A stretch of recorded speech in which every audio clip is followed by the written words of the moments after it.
Not anymore.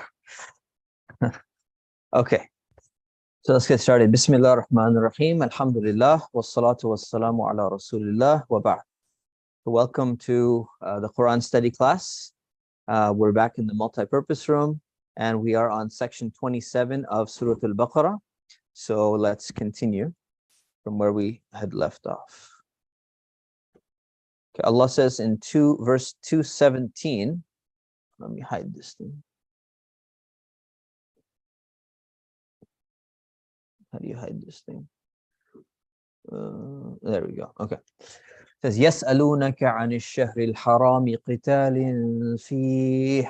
They ask you about fighting in the prohibited month. So basically, they is referring to the Quraysh. So the people of Quraysh were the ones who were at war with the Muslims after the migration of the Prophet, peace be upon him, to the city of Medina. So there's basically battles taking place between them. So the battles are just starting up. So we've seen in the previous verses where Allah says that fighting has been prescribed for you, although you don't want to do it. And sometimes you don't like things that they're good for you. Sometimes things that you like, they're bad for you. So here, fighting has been prescribed, and then the Quraysh people come and they go and they criticize the Prophet and they ask it in the form of a question. And they're saying, you know what about fighting in the prohibited month? So we had talked about this, that there are certain months which are prohibited and sacred where you're not allowed to fight in them. Who remembers how many months are there in the Islamic calendar? 4 months. Thank you. 4 months. And one of them was the month of Rajab. So what happens is they're actually coming to him and they're complaining. But the way that they're complaining is they're asking a question and they're saying, what about fighting in the prohibited months? Don't you think it's wrong? Isn't it wrong to do something like that? Because an incident took place where a Muslim had gone and killed someone who was, during the first of Rajab, during one of the prohibited months. So they're saying, you know what? You Muslims are so bad. Look, you violated the sacred month. But the way in which they're asking it is in the form of a question. Like, don't you care about the sacred months? Does your religion of Islam, did it remove all of those 4 months? Like you could just fight whenever you want? So they're coming and they're asking. And Allah brings this question, back and it, puts it in the form of the answer is in the Qur'an. قُلْ قِتَالٌ فِيهِ كَبِيرٌ. Say, meaning telling the Prophet, respond to them and say, fighting in it is very serious, right? So yes, we uphold the 4 sacred months because it came from the time of Prophet Ibrahim. So the Prophet is being told, no, we're not changing the idea that 4 months should be in Arabia, should be the time for caravans to travel safely. There should be no fighting allowed. He's saying, you know what? Fighting in the month of Rajab or any of the other months is a very serious thing, no doubt.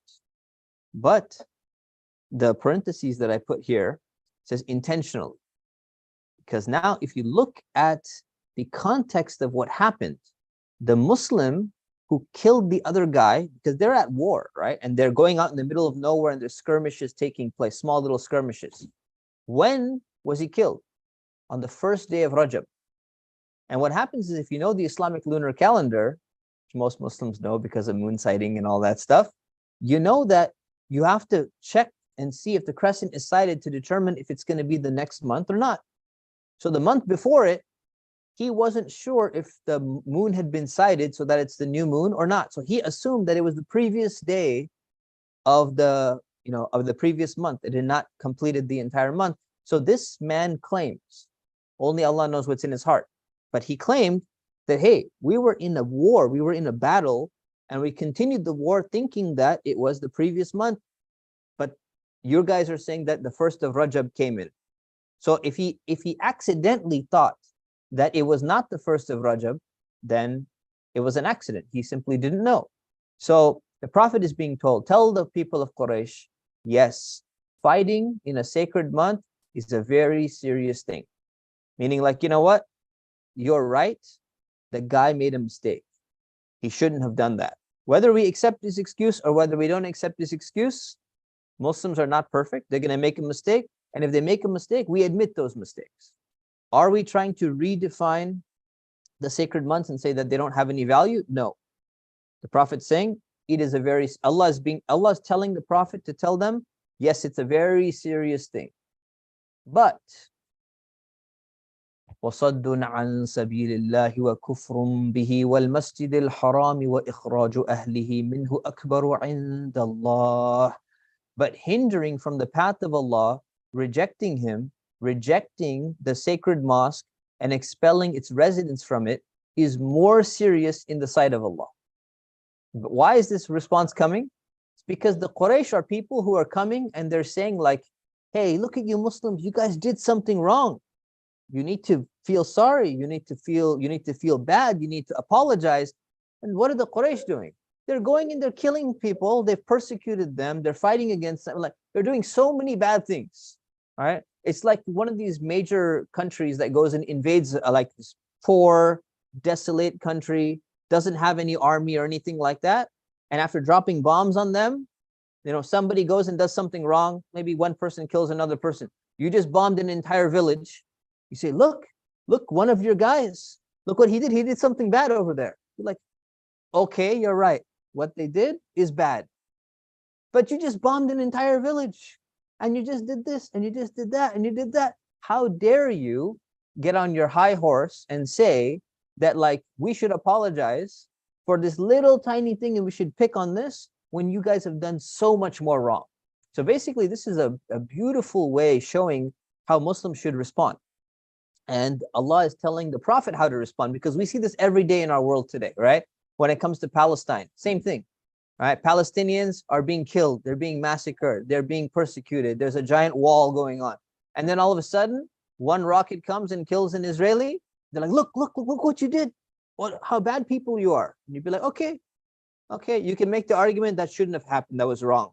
But your Apache helicopters going and bombing neighborhoods of people who only have rocks to throw, you're going to blame the guy who threw a rock and hit some soldier or something like that. Something's wrong with that mentality. So Allah's saying the exact same thing back to the Quraysh. So He's saying, yes, it's not right. If that happened, it's not right. But hindering others from the path of Allah, how did the Quraysh do that? They're stopping people from accepting Islam and from practicing Islam. So you're stopping people from accepting the true religion of Allah. That's much worse than what you're doing.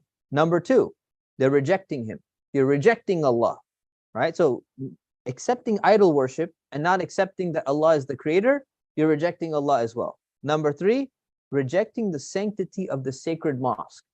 So the sacred mosque is Mecca, and where the Kaaba is, the place surrounding the Kaaba.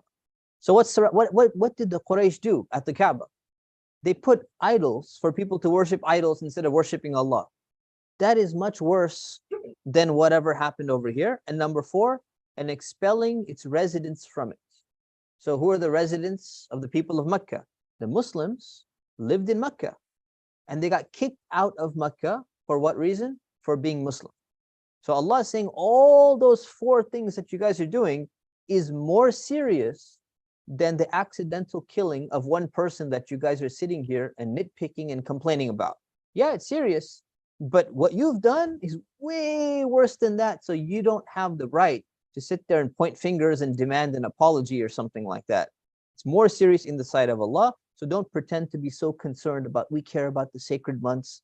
If you cared about that, then you wouldn't be doing all of these other bad things. So a beautiful way of showing that, yes, you can still admit something is wrong, right? قِتَالٌ فِيهِ كَبِيرٌ. Serious. Killing in the sacred month is serious. But what you're doing is way worse than that. So don't try to come and tell us that, like, you know, we're bad, we're doing something, right? You don't have the moral high ground to do that. وَالْفِتْنَةُ أَكْبَرُ مِنَ الْقَتْلِ. Troublemaking is far worse than killing. And we've seen this verse before where it says أَشَدُّ مِنَ الْقَتْلِ. It's more severe. In this case, the word akbar is being used. So troublemaking in the severity of its effects across an entire region is much worse than killing in this case, which might have actually been accidental and not realizing it, but it's still during a state of war. Keep that in mind, okay? So Allah sets this principle. It says, you know what? There are things that are much worse, and you're comparing two things, and you're saying this is the worst thing, but you've actually done something much worse than that. وَلَا يَزَالُونَ يُقَاتِلُونَكُمْ حَتَّى يَرُدُّوكُمْ عَنْ دِينِكُمْ إِنِ اسْتَطَاعُوا. They will not stop fighting you until they turn you away from your faith, if they can. So this address is to the Muslims, not just to the Prophet. And saying basically, people like the Quraysh, they're going to keep on fighting you because you're Muslim, and their goal, they're going to, no matter what you do, you can compromise, you could be nice, you can give them gifts, you can make, treaties with them and everything, but they have so much hatred against you for being Muslims and so much hatred against Islam, they will keep on fighting you until you leave Islam. That's the only thing that they will be satisfied with. In istata'u, if they can. Right? And that if they can is a hypothetical. True Muslims would never leave their religion, no matter how much they're going to fight against them. And what you find is that in the history of Islam, even during this time, you don't find people leaving Islam. No matter how much persecution they're going through, you don't find them leaving Islam. So this is a hypothetical, if they can. That's what they hope, but they're not going to be able to do that. All right. But what this does, it gives a reality check to the Muslims. The reality check is, and some people need this, is that, you're trying to think that you're not going to go through difficulties. You're trying to think that these people are going to somehow stop fighting you. You think that being nice to them or compromising with them, they're all of a sudden everything's going to go away. If someone hates Islam so much that their problem is Islam, they will never stop persecuting you and causing problems for you until you leave Islam, because the problem for them is Islam. So it's telling the Muslims, understand that. It's not the problem is not just the culture, it's not just the race, it's not your wealth, it's not all of these other factors. They hate Islam. So you need to understand that's who you're dealing with. So you know that, you should be firm in what you're doing. Okay,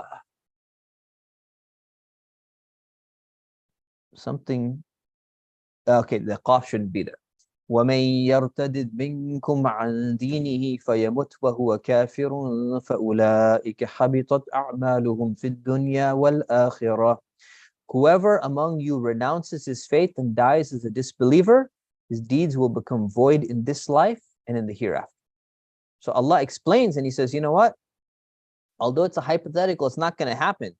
If it happens, and if anyone decides to leave Islam because people are fighting against you, because you're Muslim, you know how serious that is? If you died in that state and didn't come back to Islam, your deeds will become void. They'll become null in this life.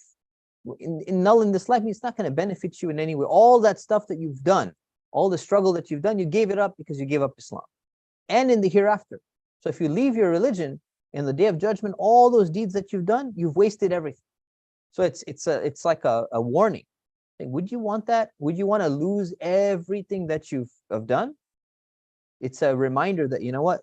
Don't even consider that as a possible option. Never, ever leave Islam. That's the most important thing you have in your life. And it's something that you need. You're going to need those deeds on the Day of Judgment. وَأُولَٰئِكَ أَصْحَابُ النَّارِ. It is they who will be the residents of the fire. Right? Those people who are fighting against Islam, they're the ones who are going to be in the fire. And the people, anyone who leaves Islam, they will also be residents of the hellfire. Hum fiha khalidun. They will be there forever. Okay, so a few things on this verse. Number one, we talked about the accusation of fighting on the 1st of Rajab. The second is the idea of fighting. So we talked a little bit about the idea of warfare and when it becomes justified. There's this beautiful quote that I came across.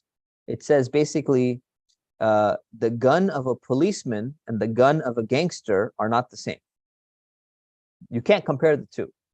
One of them is somebody who's fighting and using force in order to stop someone from doing something bad. And that's the situation of where the Muslims are. And somebody else is a gangster and causing problems. You say, oh, you're using force. You shouldn't do that. They're not the same. So it's very important to keep that in context. And lastly, this idea of وَمَن يَرْتَدِدْ, the idea of ridda or apostasy, somebody who renounces his faith, right? it doesn't mention this here in the Quran about a death penalty. And there's a whole bunch of discussion about what the historical penalty has been and what it should be in our current climate and all that. But what's interesting is that the Bible does mention. In the book of Deuteronomy, chapter 13, verses 6 to 10, it says very clearly death penalty for apostasy, which is interesting because oftentimes people who sit there and point to Islam and they say, look, you guys are so this and you're so that, actually, they have it in their own book. So it's actually something that's there, and yet it's not specifically mentioned in the Quran. So now I'm not going to get into the whole detailed discussion of apostasy, and that's a whole nother discussion, but it's not mentioned in the Quran that there's a death penalty for apostasy mentioned in the Quran specifically. That was a political thing that was done by several states throughout history, and that's a political expediency. Okay, next. Yeah, your question? Deuteronomy 13, chapter 13, verses 6 to 10. So you're welcome. All right, next verse. إن الذين آمنوا والذين هاجروا وجاهدوا في سبيل الله أولئك يرجون رحمة الله. Surely those who have believed and those who have migrated and striven in the way of Allah, they can hope for Allah's mercy. So, who are these people? Number one, those who have believed, those people who accepted Islam. Number two, وَالَّذِينَ هَاجَرُوا, those who migrated. So it's talking about people who migrated away from the persecution that they were facing because they're following the truth. So who are those people? Two main groups of people.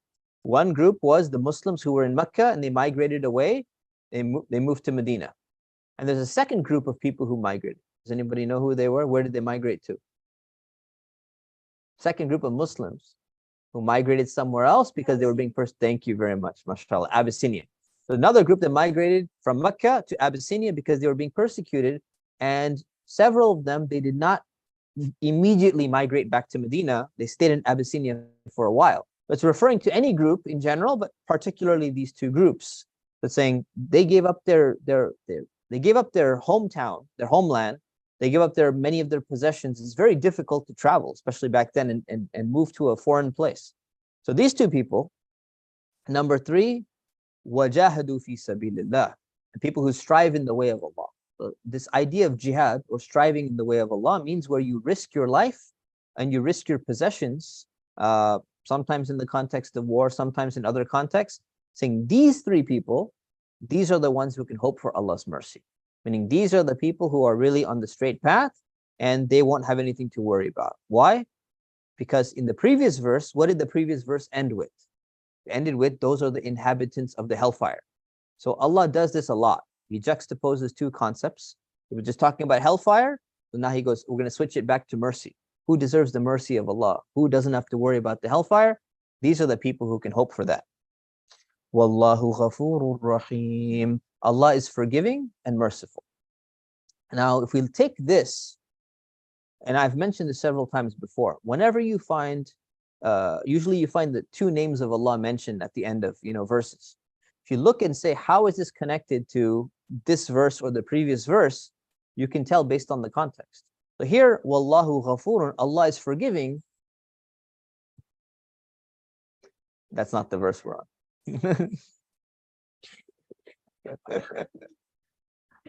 There we go. Okay. So Allah is forgiving, especially of mistakes. What was the mistake that was done in the previous verse? Somebody make a mistake? Huh? Yeah, the killing during war. It's not so much the murder. It was during war. It happened on the first of the month, not realizing or recognizing that it was the actual start of the sacred month. And Allah is merciful. Allah is Rahim, especially to those people who sacrifice. Who are the ones who sacrifice? Which part of the verse are we talking about? This verse, previous verse? The first verse. Which one? Of this one? Yeah, exactly. These people migrating, risking their lives and their possessions. These people sacrifice. Allah is merciful to those people who are putting all that effort in, because this is like special mercy that Allah is going to show to people. Right? Very good. All right, the next verse. يسألونك يسألونك عن الخمر والميسر. They ask you about intoxicants and gambling. So you here means the Prophet. So they ask you, O Prophet, about intoxicants and about gambling. So now the question is, who's asking this, right? The previous question, some questions were from Muslims. The previous question was from the Quraysh, who are trying to basically say, look, we're better than you. You people are so bad and all that. Now who's asking about this? These are the Muslims who are asking. The Quraysh are not going to come and say, well, what do you guys say about alcohol? Right? They don't care because they're worshiping idols, right? They're not interested in knowing. So these are the Muslims who are coming and asking, and they're saying, some Muslims coming from different localities and regions, and they're saying, what does Islam say about alcohol, about intoxicants, and about gambling? So if you look at this idea, these two concepts are known in the oldest civilizations in the world.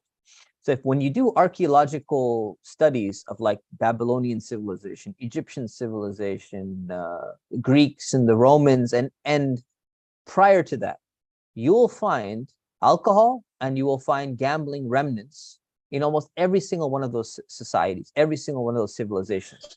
In fact, you find old dice that are marked that people used to use for different games of chance and for gambling.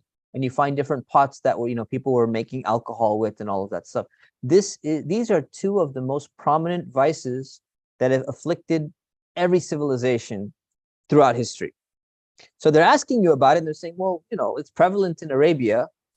Is there some restrictions or something like that? Is something supposed to be happening? And remember, this part of Surah Al-Baqarah is being revealed in the Medinan period, but most of it came in the early Medinan period. So the response is, قُلْ فِيهِمَا إِثْمٌ كَبِيرٌ وَمَنَافِعُ لِلنَّاسِ وَإِثْمُهُمَا أَكْبَرُ مِنْ نَفْعِهِمَا. Say there is great evil in both of them, as well as some benefit for people, but the evil outweighs the benefit.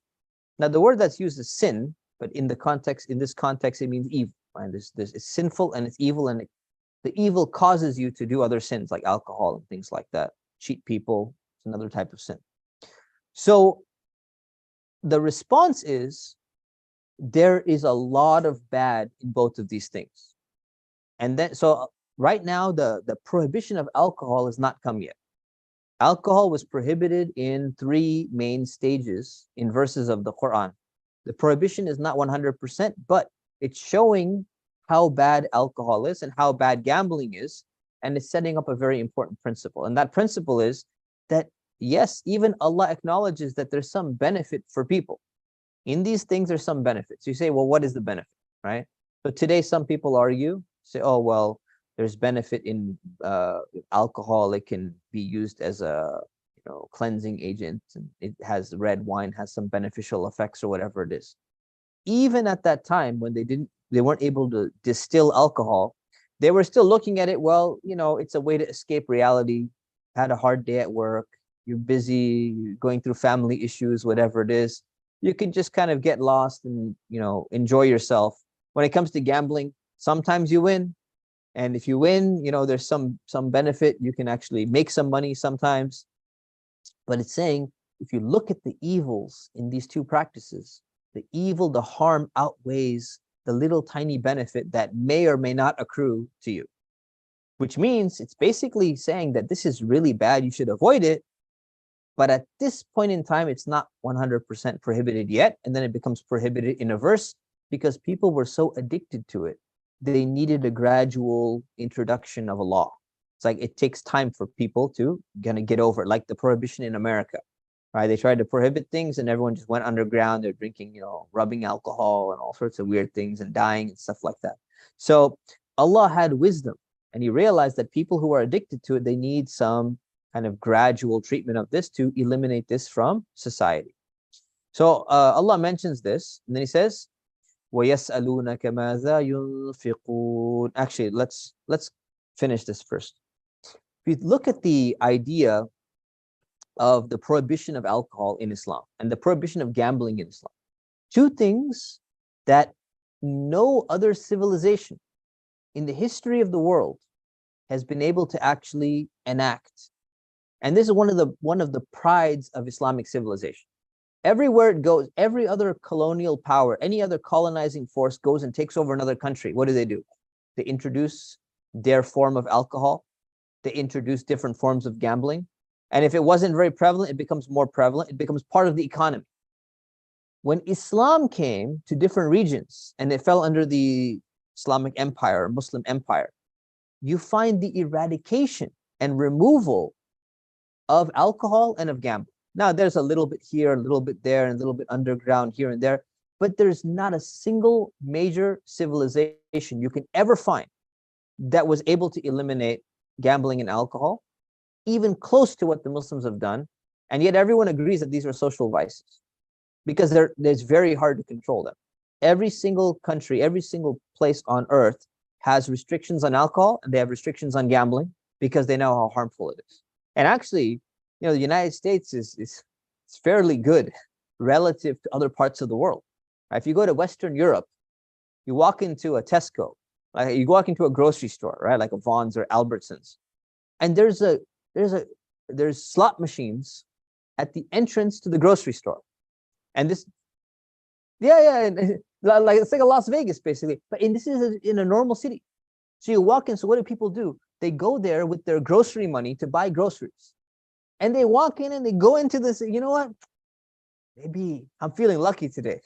I'm going to buy some caviar and smoked salmon, but I can't afford it. So I'm going to go and gamble, make some money. I'm going to go and buy it. They lose all their grocery money and they come home with nothing.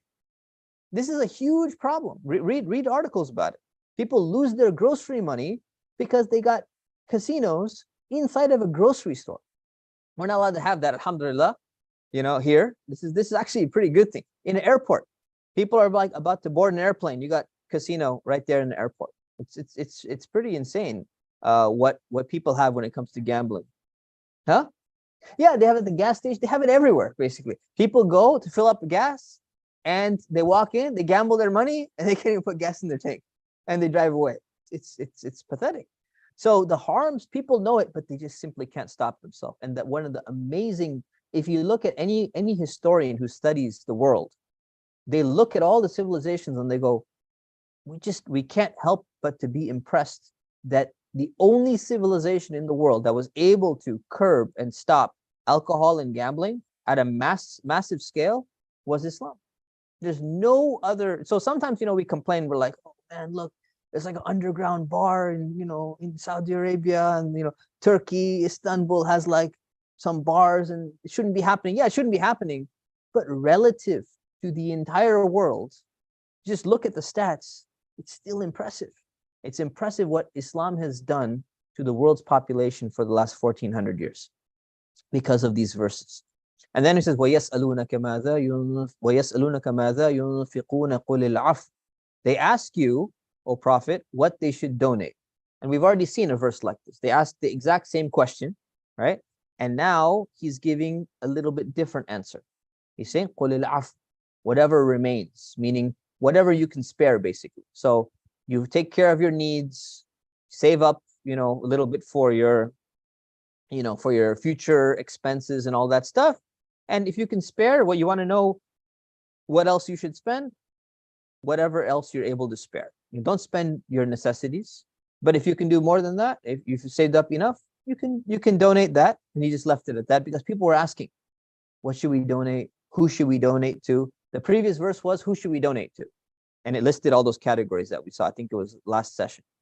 This session, they're asking like, well, how much should we donate? And he gives simple answer, one word answer, al-afu. What remains? The remainder. The remainder after what? Basically, it's like the remainder after your expenses and your savings and your needs and other things. From that, give from that portion of money. كذلك يبين الله لكم الآيات لعلكم تتفكرون. This is how Allah makes His revelations clear to you, so perhaps you may reflect, perhaps you may think and ponder. So Allah is basically saying the revelation is very clear. We've made the wording clear for you to understand so that you can apply it. And you can't say it's so complicated, so convoluted, I can't understand what it's saying. It's pretty clear. It gives you the principles and you know what to do. Now here at the end of this verse, it's interesting because you see 3 dots here at the end of a verse. You almost never see this. I put these 3, I added, obviously there's no dots in the Quran, but I added the 3 dots because the end of this verse connects directly with the following verse. So on the one hand, it says, so that you may reflect. Will reflect on what? Well, reflect on what has just been said right now. So reflect on the idea of how much should you donate. Reflect on the idea of what alcohol and gambling will do and how it's harmful. That's reflecting on one thing. And then the next verse continues and it says, Fid dunya wal akhirah, on this world and the hereafter. So the reflection is not only on what was previous, but the reflection carries over into here and saying, reflect on the world and reflect on the next life. If you reflect on this world, you realize that, you know what, this world is temporary. And this world, you're not going to get 100% satisfaction in this world. And reflect on the next life, which is going to be your destination. And you realize, hey, I should be focusing on that as well. It's talking about the importance of reflecting on both of those things. وَيَسْأَلُونَكَ عَنِ الْيَتَامَى, and they ask you about orphans. So now more questions keep coming, right? So mostly from the Muslims. One question came from the disbelievers, from the idolaters. So Muslims ask you about orphans. So now you need to know a little bit of context here. What was the question about orphans, right? You're supposed to take care of orphans. There's so many verses that say take care of the needy and the weak and the poor and the orphans. Now the question that they're asking here is, if you have an orphan, somebody who has lost their father and their mother, or even just, their father, who was generally the source of financial support at the time, and somebody else is taking care of the orphan, and that orphan child has inherited money, and they own that money, but they can't spend that money. Because if you're a kid, right, you're not allowed to spend that money. So if somebody has, say one of these kids over here has $1 million. Does any one of you have $1 million? Probably not them. Who has the most? How much money do any one of you 4 have? You don't want to share, that's fine. You have 10, anyone have $10 at least? $10? You have $20? Okay, you have $10, right? Right. So imagine you had such a large amount of money. You had like $1 million, okay? Somehow sitting there, say, well, wait a minute. We don't want to give the kids the ability to spend $1 million because somebody could come and be like, this is the best chocolate bar in the world. I'm going to give it to you for only $10,000. You have $1 million. You'd be like, wow, I know my son, Yusuf, man, he would 10,000. If it's a good chocolate bar, he would do it if he had $1 million, but he doesn't. Right. So in order to not take advantage of kids, what if they have a lot of money that their parents had left behind, but they're orphaned now, their parents have passed away, they have this money. Are you allowed, if you're taking care of an orphan child, are you allowed to utilize some of that money in any way to spend on them? Or do you have to spend all of your own money, even though the kid is a millionaire? And you're like, but I'm trying to be nice and take care, but can I use some of that money on the kid because he's got $1 million? What's the problem though? Some people will not be honest. And they'll be like, I need to buy you that candy bar for $10,000 and I happen to be selling it. You're hungry? Here you go, right? So it's a problem. So you have people throughout history misusing the property that belongs to orphans because it's been left in them, it belongs to them, but they can't utilize it and they don't have the ability to make those decisions. So now they're coming and asking the Prophet, saying, you know what about the wealth of orphans? What are the rules? Are we allowed to use some of their wealth on them? Can we invest their money? Can we invest their money along with the investments that happen to be from our business and make them partners or something like that? What are the limits of this? This is a very important question, right? Very, very important question. So the response is, قُلْ إِصْلَاحٌ لَهُمْ خَيْرٌ. Say improving their condition is best. Basically by using their wealth on them to make things good for them, that's the best thing. So you're allowed to use their wealth on them to, make their life comfortable and, whatever they need some nice clothes or new Eid clothes or whatever it is, you're allowed to use the wealth that they have. So that's best. But then وَإِن تُخَالِطُوهُمْ فَإِخْوَانُكُمْ. If you partner with them, then they are your brothers, right? Or your sisters, which means that they deserve fairness and they deserve affection. So what does that mean if you partner with them? You're allowed to actually take some of their wealth and invest it, and you could partner your own wealth and invest it in some type of joint ventureship, joint venture, and you're both getting profit on your money. So now you're allowed to actually utilize their money and invest it, even if you're partners with them. But remember, they're your brothers, they're your sisters. So you should be fair anyways, but you should have more affection and even more fairness to someone who's like your family member. So it's saying that, hey, be very careful with their money, but you're allowed to mix the money together in a form of partnership, even if the money belongs to them. Wallahu ya'lamul mufsida minal muslih.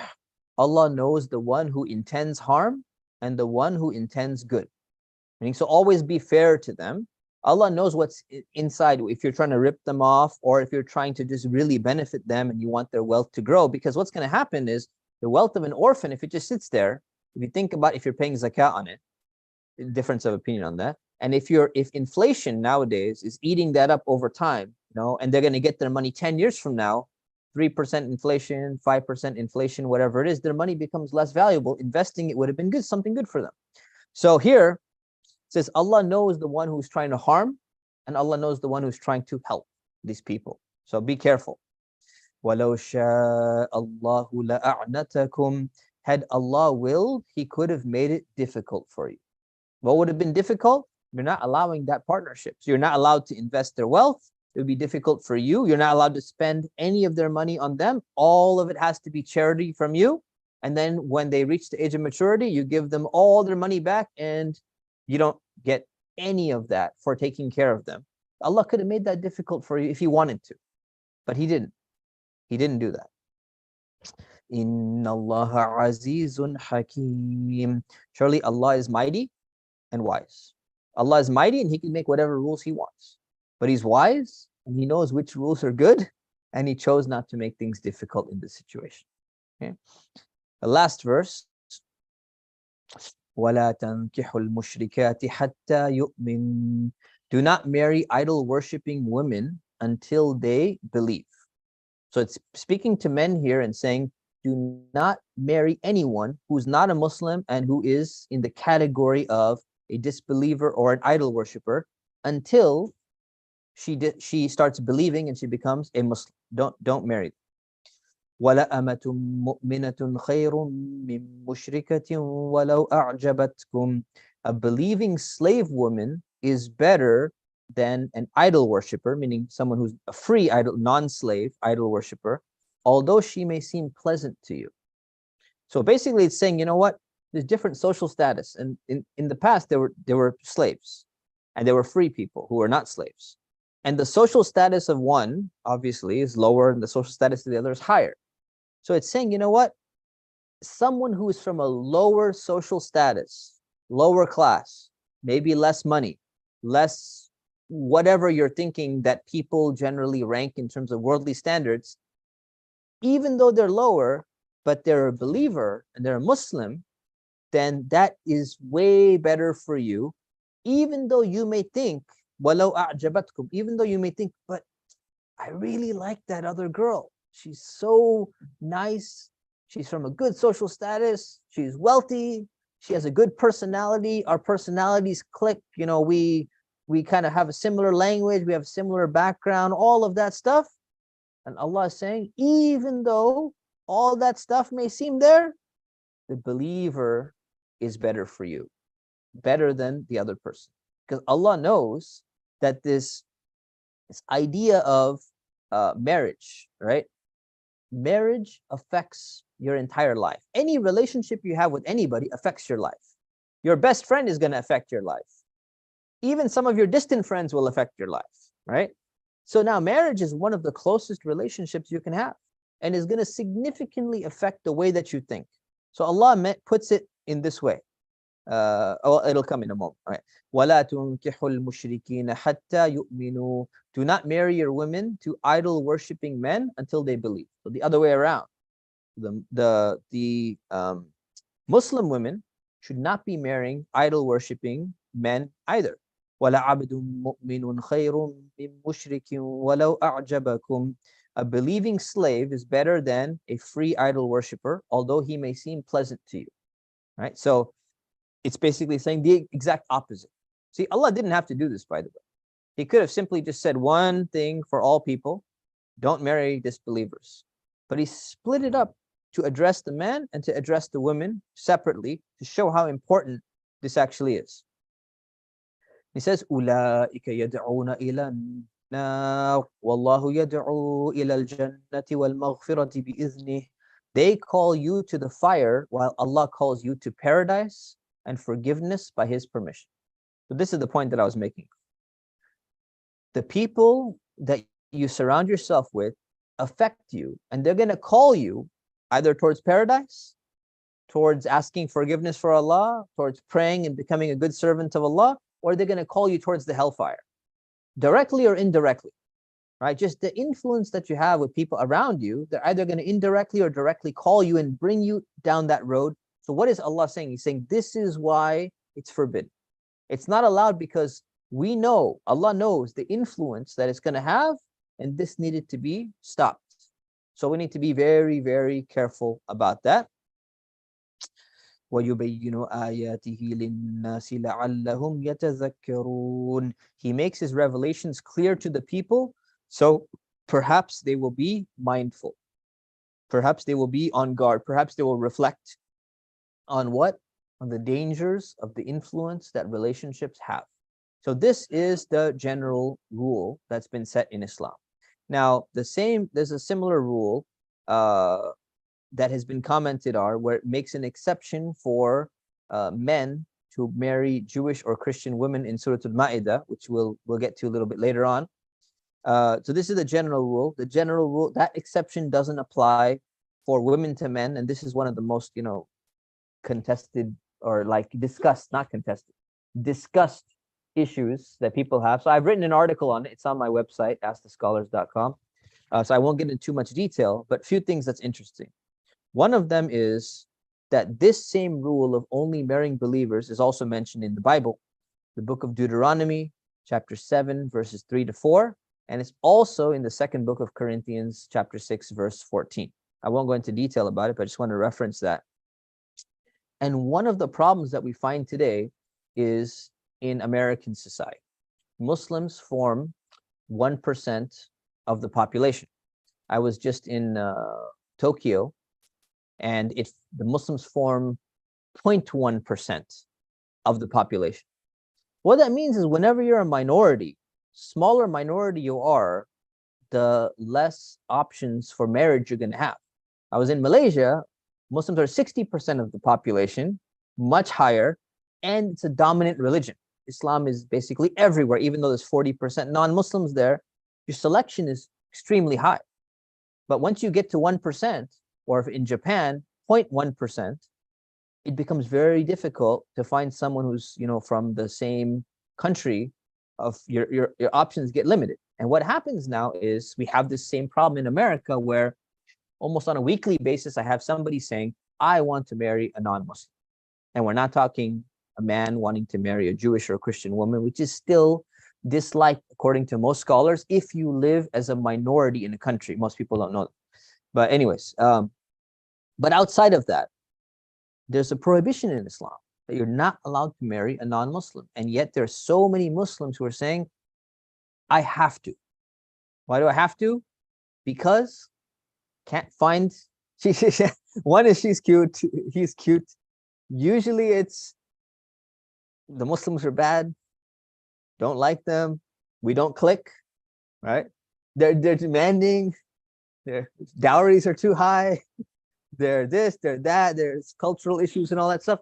And the problem is, look, number one, it's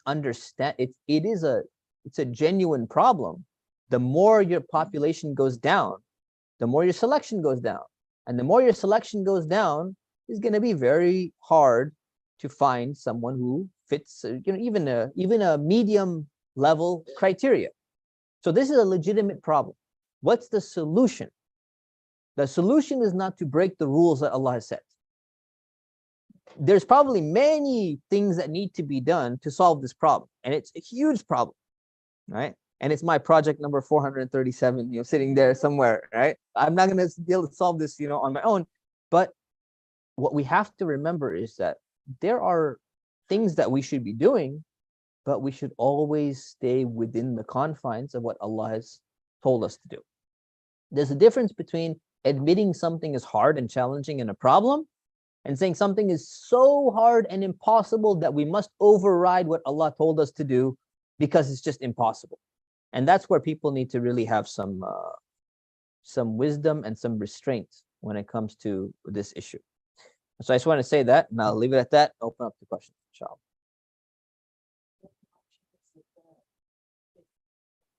They can move to Malaysia or import a Malaysian or somebody else, got to go through the visa process and all that. The funny thing is, in Malaysia, the second language is English. So it's like, decent option.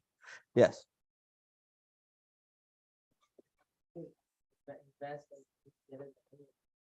Yeah.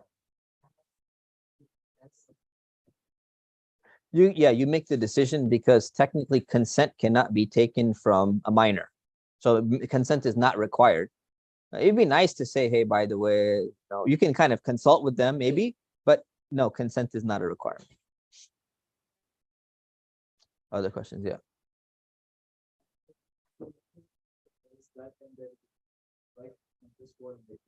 Yeah.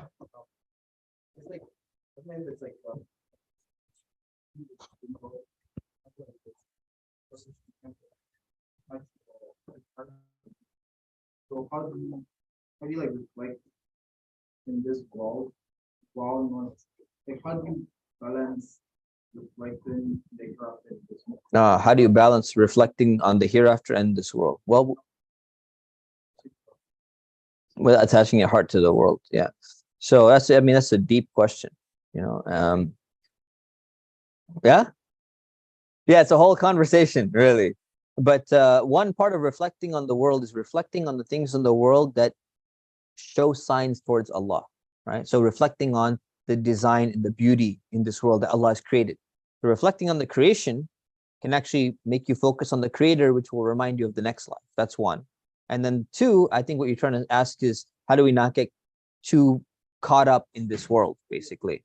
Yeah, so that's with reminders, that's with reading the Qur'an, that's with focusing in your prayers. That's a whole process in your entire life, right? That implement in your life with constant reminders. We all need reminders. Okay.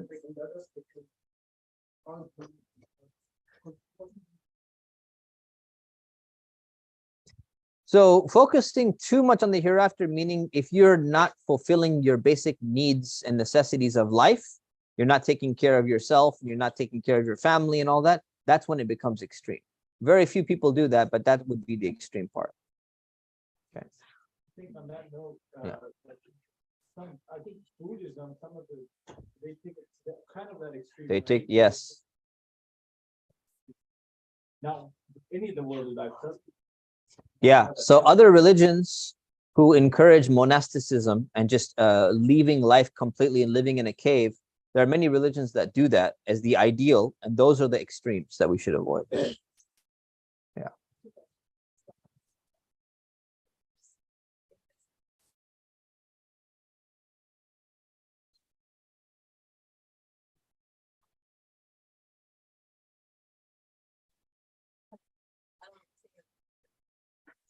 Hmm.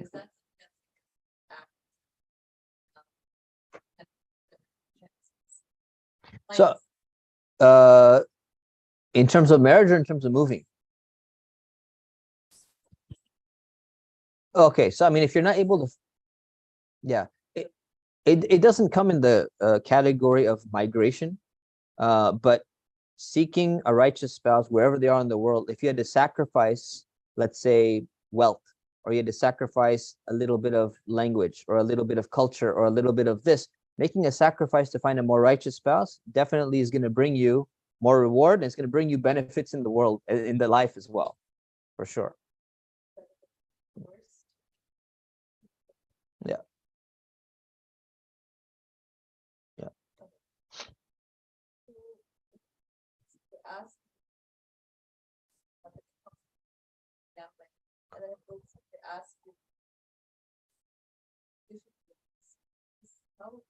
Is there like what kind of a link is there between these various Good question. I don't know. I don't know the link. I'm sure some scholars have maybe speculated a link, but I didn't come across one.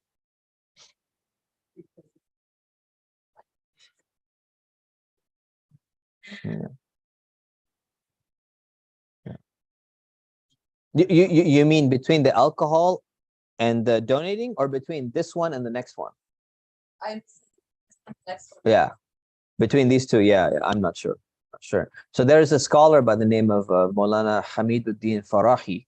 He has the most comprehensive book on showing the links between all the verses and the surahs of the Qur'an.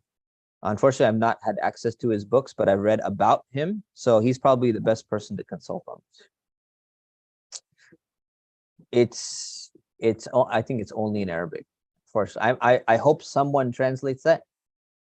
Not only that, it's even hard for me to access it because it's not very widespread. So it's still being published. Sheikh Akram Nadwi is trying to get more of these books published, actually, of his. But he's definitely somebody to like look into. Yeah. Also, Imam Razi also mentions that, but that's also not translated. So both of these books really need to be translated someday. So yeah, it's also not translated.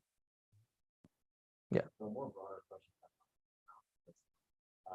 So when you do ibadah, you like purely for Allah. Yes. But if you, as a human, if you have like an underlying goal that God going to get from this, is that wrong? So how do we overcome that? You're talking about orphans, or you're talking about marriage? Just in general. Oh, okay. So if you're, this is just part of humans, right? If we're trying to do something good, but we're also looking and say, well, is there some good in it for me? Is there going to be some benefit for me? If it's like a good deed, or if it's an act of worship, it should only be as an act of worship, right? You shouldn't be like, you know what? I want to pray 2 rak'ahs to Allah. I'm going to do 2 extra prayers tonight, but I have a headache too. So I want to benefit from the sajda position because it alleviates my headache, right? That should not be your intention, right? You can do your, upside down headache thing outside of prayer, right? So by the blessing of that prayer, that Allah will cure the headache.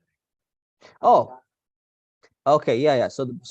By after you make the prayer, you're gonna ask Allah to cure your headache. Yeah, that's fine. So as long as if it's an act of worship, primarily your intention should be for Allah. If it's an act of like charity or general charity or something like that, and you're just trying to do something good, but you're like, I'm doing something good, but then there's also a little bit of benefit in it for me, that doesn't spoil your intention, right? So as long as your primary intention is to be doing something good, you get the reward for that. If your primary intention is to help yourself, and then your secondary intention is to do a little bit of good, what's going to happen is it's not wrong of you, but you're not going to get the reward because your primary intention was not to do that good thing. Okay. All right. So take the last question, inshallah.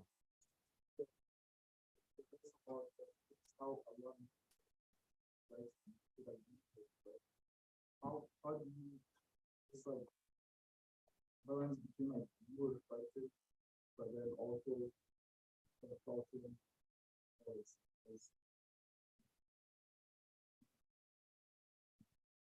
Okay. So whenever Allah says about you reflecting, and when it does not negate consultation with people of wisdom. So you should always consult with people of wisdom while doing your own reflection as well at the same time. So sometimes some things you can reflect on your own. You don't need anybody else's consultation. You can still see certain signs around, things like that. But if you're in confusion, you consult with other people who have wisdom. Okay. All right. We will see you next week. Subhanakallahumma wa bihamdik. Ashhadu an la ilaha illa ant. Astaghfiruka wa atubu ilaik. Assalamu alaikum wa rahmatullah.